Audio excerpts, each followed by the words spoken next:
But before that, he also asked me like few things before we meet. Oh Like, yeah. hey, what? Before I even got on the bus, Yeah. there were some things that if you see some of my the scam proof video we did, and I'll talk about some of the stuff more about when we do online dating. But what did I ask you for? Like a Cinemar. It's a certificate of no marriage that proves to you that you're not married and you have not been married. You're single. You have no responsibilities towards other men. Yeah, I knew that she had a daughter that was 8, or at that time 7 years old, Mhm.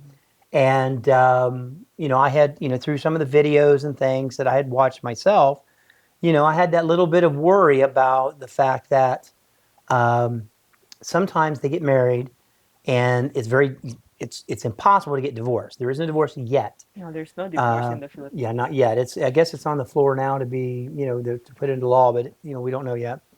Um, but you can get an annulment, but it takes a good bit of money and a long time, and they both have to be willing. And usually people just run off, and do their own thing. Or sometimes what can happen is you can get into a scam where uh, the husband and the wife will scam you when you get here, and he doesn't care if his wife sleeps with you some, as long as it ends up with them getting some money. And I'm not saying that that's common at all. It doesn't have to be common for someone to have to protect themselves from him, though.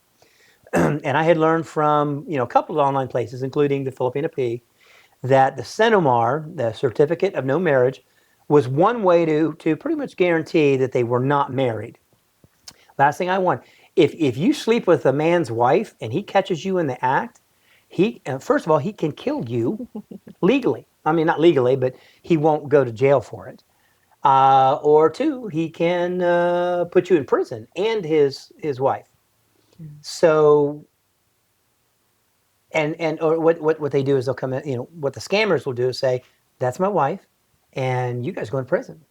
Unless we can come to a monetary arrangement that'll make me look the other way. So, anyways, didn't want to do that, so I asked for the Cinemar, and I felt bad about it, and I could tell that there was a little hesitation for a short time. And then she goes, "You know what? After thinking, I did not have any. no, I was my just not. apologies." I was just not expecting it because I really have not encountered someone who asked me for it. So, but when he asked me about it, I was thinking that's not really a bad idea. I think it made me think that this guy is a smart person. I fooled her. So yeah, so we had the Cinemar. Did I ask you everything else? Just a cinema, I think. Yeah, pretty much Cinemar, and maybe just a few more pictures and things like that, just to get an Mm, idea. mm, And you always want to ask questions and make sure you're paying attention to the answers, because you don't want to. You don't. The last thing you want to do is hear stories change. And she was the same way. She was constantly asking me, and for the first few months, she was always like, "I thought you said this," and I said, "No, I said this, this, this, and that." She goes, "Okay, yeah, that is what you said. All right." And I don't blame her. I mean, that's just the way it is. So, but that was everything before. But then the very first day you were at the wedding, and I was a little scared that maybe she wasn't going to show up, that mm. she got cold feet or whatever the case may be.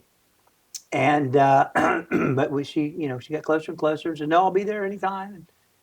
And she said, "Meet me downstairs."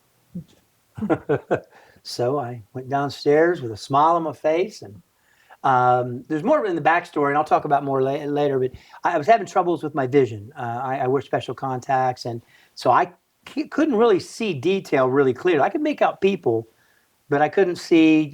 I couldn't tell faces real well. So I'm going down there, and I'm waiting, and the guard's there, and I'm standing there looking out, and in comes this. Was it a trike No, or a I motorbike? was walking. Oh, that's right. He was walking. Okay. And well, I guess I didn't realize that. So, but there was a bike there. I guess he must have been delivering food or something. And so she walks up, and I could tell that she was had her phone out or something. And to be honest with you, I didn't know it was her. I couldn't tell. I couldn't see well enough. So I'm just like, going like this, and trying to see, but also trying to seem halfway nice. So I was smiling, but I didn't want to smile too much because then they're like, "Who the hell that dude?" And so, what'd you think? Yeah, because I was on my phone with my brother, and I was not expecting that call until I was very close to the hotel. And that's when I received the call.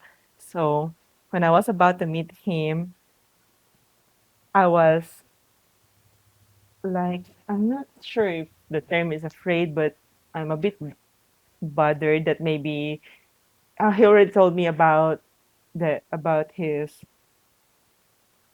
fears, fear of being like scammed, that people will set him up. So because I was on the phone, I was thinking he was looking at me like checking me out, but it's also stern. So to me, it's like, oh, is there a problem? Because I was actually on my phone. Maybe he was thinking that I'm gonna set him up or whatever. So I was saying, but he told me that he was not really thinking of anything, but it's just suspicion. And so I'm hesitant because I have a daughter, and Yeah. and I don't want her to go through that kind of situation wherein she will see me dating one man to another, and as early as 7, I don't want her to experience that. Maybe that's okay. Maybe it's okay. Maybe when I grow up, I can do that. I mean, there's nothing wrong being in a relationship with multiple people, but not in one time. If that's really the case, but to me, I just wanted to protect her. So that those are one of my concerns. Let May me let me interrupt you just real quick there, um, guys. All I can tell you is that don't be in a hurry. There's no reason to be in a hurry, and when you meet someone who is genuine and they have genuine concerns, it comes through. And so these are the things that you should be listening for when you're out there chatting with Filipinas. Are they concerned about kids if they've got them? If they don't, do they seem to be a little hesitant? They should be hesitant about you. If they're willing to just go balls to the wall, be careful because that could be a sign that maybe they're not as genuine as you would hope they'd be. and Dave said that he would want to come and see me. I said, why not? Because I think he's a nice person, and I think he's truthful to what he's telling me. So I said, oh, I'll take this chance. So, how do we feel when we first met? Um, well, I'll start on that one. Okay. Um, as we mentioned before, I had some vision issues with my contacts, and I couldn't get a really good, accurate look at her when she showed up. Didn't even know it was her at first, other than she was wearing a burgundy dress or maroon dress that she had worn to the um, Wedding. wedding, and that she told me about and had sent pictures of. So I knew it was her after a few seconds, and then, but when she got closer and I could truly see her, and I reached out for her hand, she took hold of my hand and got close, and we kind of walked in um, to the lobby of the bed and breakfast. It was like a hotel, really, Yeah. condos, managed condos, and I don't know. There's just something about her. When you see someone that kind of meets what your ideal is of a woman, her height, her size, her demeanor, her smile. Oh my God, her smile.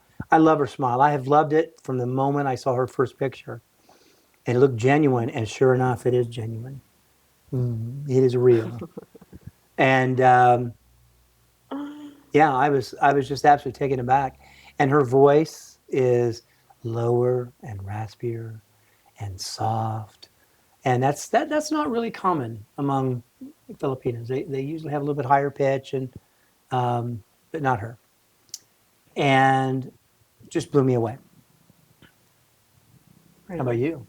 Oh yeah. Things I like about him. Well, Um. when you first met me. Oh, when I first met you. First I was kind of afraid, scared. Be honest. Be totally honest. Yeah, I'm kind of scared because I was thinking, what am I doing here?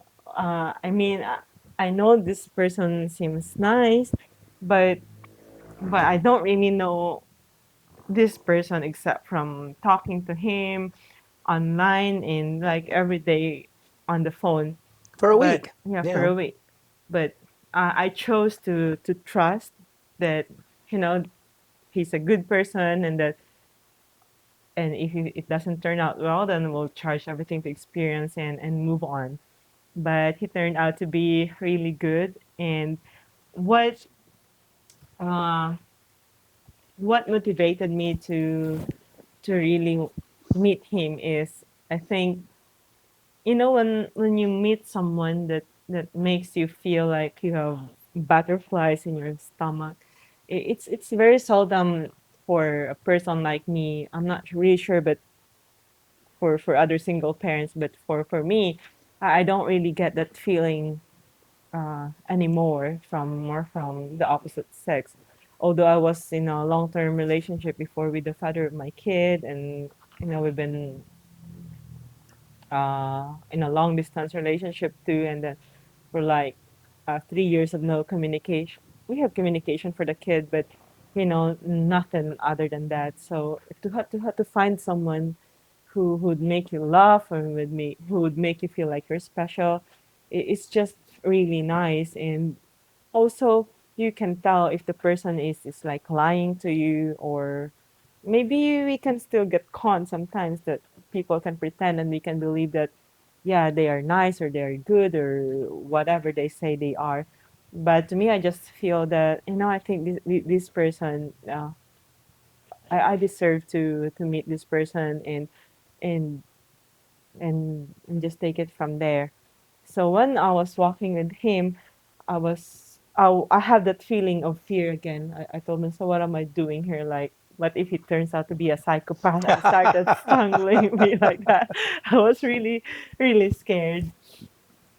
But yeah, he also was scared that he told me he he hid his like Credit cards. credit cards or money in three different places, so that if I get crazy and rob him, so he still has something that he can hold on to and move around.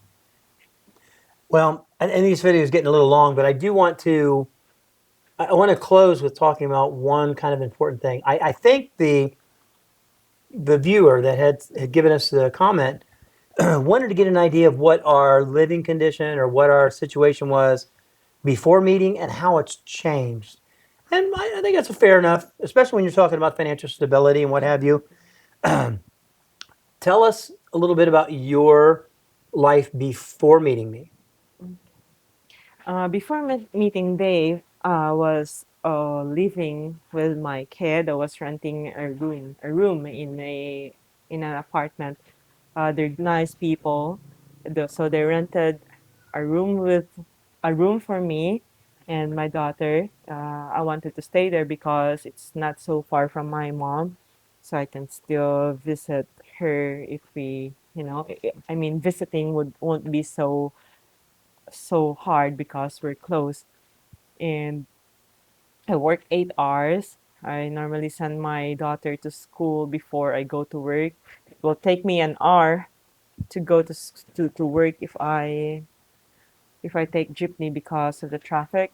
So it's like 8 hours of work, 1 hour lunch break. It's 9 hours, and let's say 2 hours of your traveling time. It's like 11 hours of your day is just allocated to work. So you get home, you have to make sure that you can spend time to your daughter, help her with her assignment, and of course you have to pay money for the people who look after your child. Uh, to us, we're still able to bond with my kid. I mean, on my paydays, it's normally when we get out to at least eat out or bring her watch a movie or make her play on the park.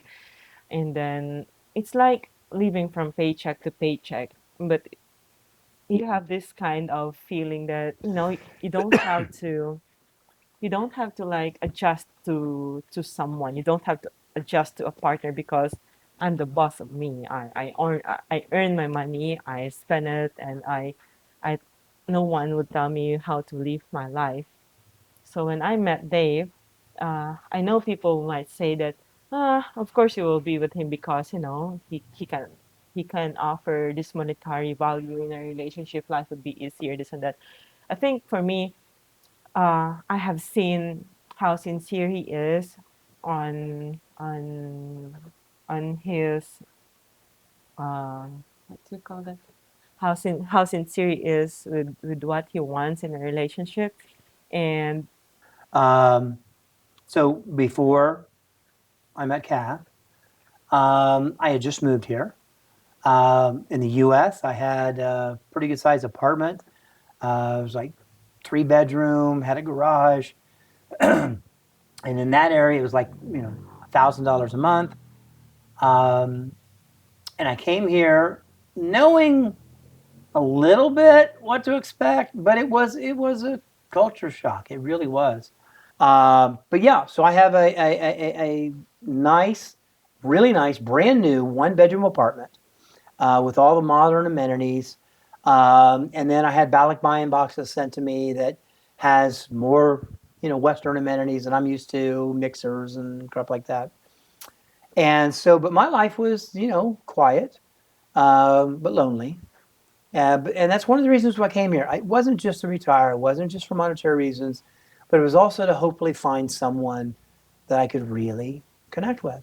And so, yeah, I was eager. I was eager to start that search, but not so eager as to not, cover my bases and ask for Cinemars and things like that. Uh, so, how did your life change after we? Is because it was 3 months. We're not like almost what you. four. Yeah, Like, almost four. Oh, yeah. almost four. Yeah, it was almost four. Almost four before she moved in. So this isn't like like what you hear. Oh, they'll move in the next day, and that can happen. There's no doubt in my mind that can happen, and I'll talk about that in a different video and some of the things I was faced with. But that's up to you to not let that happen. If you let someone move in that you haven't only known for a week or two, and they're in your house and they're living with you, what you're basically saying is, hey, we're going to get together and life's going to be good and everything else. But when things start not being good, because let's face it, 9 out of 10 relationships are still not going to work out, even with a Filipina. It doesn't matter. There's still man and women issues you're going to run into. And there you are with someone who left their living conditions, living with you, depending on you, and whether you meant that to happen or not.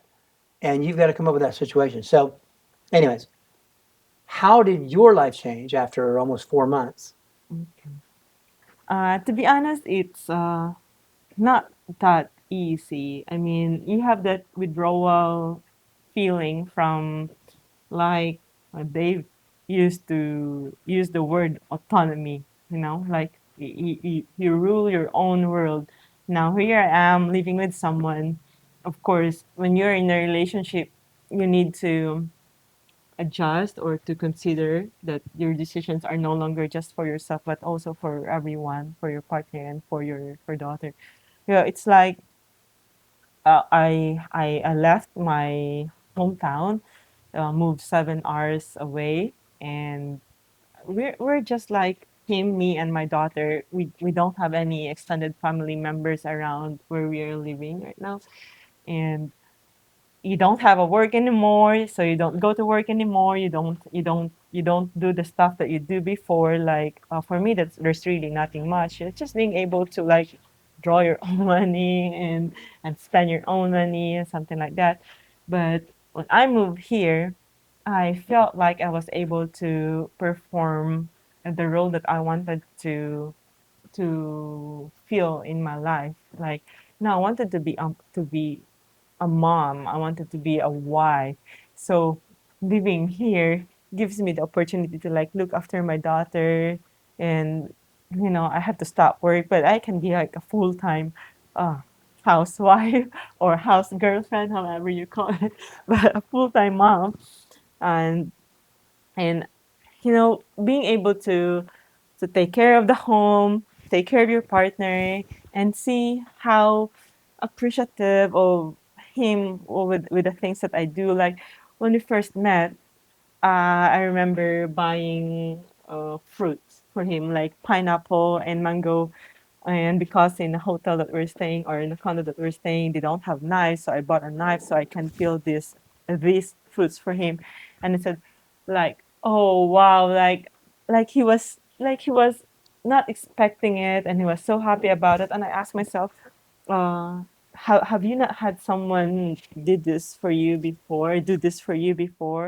And I wanted to be that kind of person, like, take care of my partner, my husband, and take pride in that. So I think that's what changed for me. And yes, I don't have to work anymore. I still get to eat. My daughter gets to school. Dave drives us every day back and forth to send her and collect her from school. And it's one of the things that I'm also very thankful for him, because I'm able to look after my daughter, and he appreciates me and he loves me, and that's all I need, and that's all I want. And love is a compromise. You don't always need to have money. I mean, you don't always need to have a lot of money to be happy. Just need to find, maybe for me, the right person. Yeah, and my life, how's it changed? Um, well, I came here and I felt a little lost, trying to get situated and learn the lay of the land, where to buy things, how to buy things, and how to get around because I didn't have a car at the time.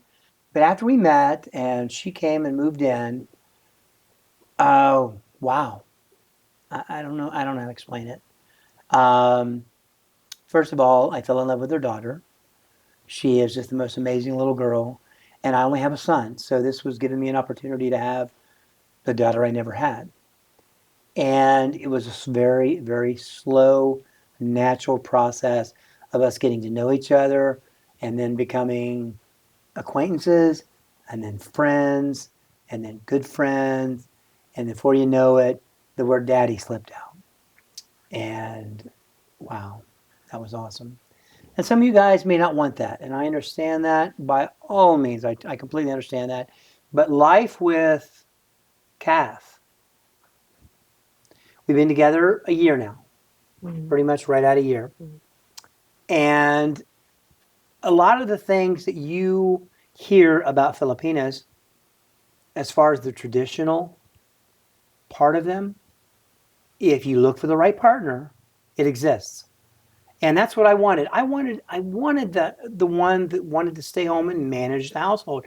Now the modern femininity would call that, oh yeah, you want to be a house slave and housewife, and that's a dirty word, and it's not. It is the relationship that made America grow for many, many years, made the world grow for many, many years, and still does here in the Philippines. And so when you have someone who talks about how their mother treated their father, and you hear how they value that, you'll know. That's when you know that they value traditional values.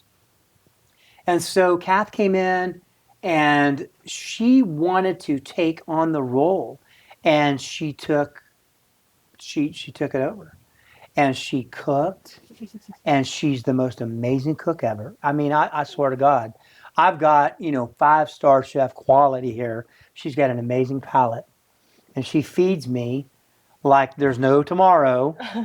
And everything that I ever wanted from the West, I just tell her what it is. She Googles it, she looks it up, or I show her, some of the family recipes and what have you. And she just, I mean, she knocks it out of the park on the first time. So she feeds me good, and she keeps the house clean, and she's proud of her role. That's what kills me the most. In the West, it is a life sentence. Here, it is something to be proud of. And so my life is filled with two amazing, funny, communicative, loving, loving people, women, young women. And look at me. I'm 58. Yeah, I've been through my hell, and I've got the most beautiful Filipina I've ever seen, and she's jealous of me. Wow, I don't know how else to explain that. That just blows my mind. But long story short, I'm as happy as I have ever been in my life. And in all the relationships I've ever been, I've never been treated as well. She wakes up in the morning, and I'm just going to be honest with you. I feel embarrassed about it, but she'll wake up every morning and she will make me a cup of coffee and bring it to me. And I don't ask her for this. In fact, I've told her, let you know, baby, you don't have to do that. And she'll say, baby, this is how I show my love to you. This is how I contribute to our relationship. And when you tell me no, it makes me feel bad. Yeah. And I'm saying, far be it for me to do that. Bring it on. Um, it's truth. It's again, it's how I saw my mom treat my dad. Like if he's there, he is like king of the house. He doesn't tell my mom to do this, to do that. He's not arrogant. I just saw how my mom would take care of the family, especially when my dad is around. So I think I got it from her, and and it's really an act of love. And if he tells me not to do that, I felt like something's wrong. Did I do something wrong? Did I say something wrong? Because for me, that's your role as a woman. Like a woman should be the one to take care of the household and his and her partner, her husband, because the role of the man, if living in a traditional family in the Philippines, the man is supposed to be like the provider. If some cases it's the woman who work as well, and there's nothing wrong with that. But if you have that kind of situation wherein the man provides, because of course I don't work, it's my way of showing what I can offer into this relationship, and taking that away from me is like taking me out of this relationship also, because that's just what I want. If you don't allow me to do that, then maybe I'm not the person that you want to be with, Mm. because that's what I wanted to do in my life, and with the person I'm with. Guys, I, I don't know how to explain this because, YouTube, a lot of the vloggers, they're chasing after the views and the what people want to watch and what have you. And we're going to do that to some extent. We're going to do it in ways that satisfies the story we need to tell. We want to tell it like it is, not come up with these clickbait titles that are making you click and say, oh, well, why do they not want to be with me? Or why are they going to leave? And where's divorce? I didn't come here to find someone to divorce. I come here to find my true soulmate. So to recap, how has our life changed? Dramatically. I mean, just in crazy different. Has her life been improved? Well, of course. Yeah, of course it is. You can't deny that. But at the same point, she had her own place. She had a good job. She had her routine. Her child was taken care of and fed. She was taken care of and fed. She was taking care of her mom when she was sick. She she had her life under control. Dave, you don't realize you're asking me to give up my career. You're asking me to leave the area where I have support from my family. You're asking me to leave a situation where I have a roof over my head. I'm comfortable. I know that tomorrow that roof will be there. And it may not be the best situation, but it was a solid situation. And to step away from something that is absolutely guaranteed is tough. I mean, that's why, again, a lot of you may not even come to the Philippines because you're going to be a little worried about leaving something that is known for something that's unknown. And, I have to give her all the props for being brave enough to take that chance. Say, oh, she didn't risk that much. Yeah, a good job here yeah, is a lot. Could she get another job? Probably, but it might take her a little while. And then for me, again, I walked into a dream come true. I have everything I ever wanted in a relationship with an absolute beautiful woman who doesn't wear a ton of makeup, who doesn't have a bunch of tattoos, who doesn't, to be honest with you, I had to entice her to wear a few little tight shorts and stuff for me because she's like, I don't know about that. I do sometimes. She does. She's amazing. Um, so yeah, that's how life has changed for me and for her. And was it all about money? I would say money was probably the least there, I got you, you got me. for better or for worse.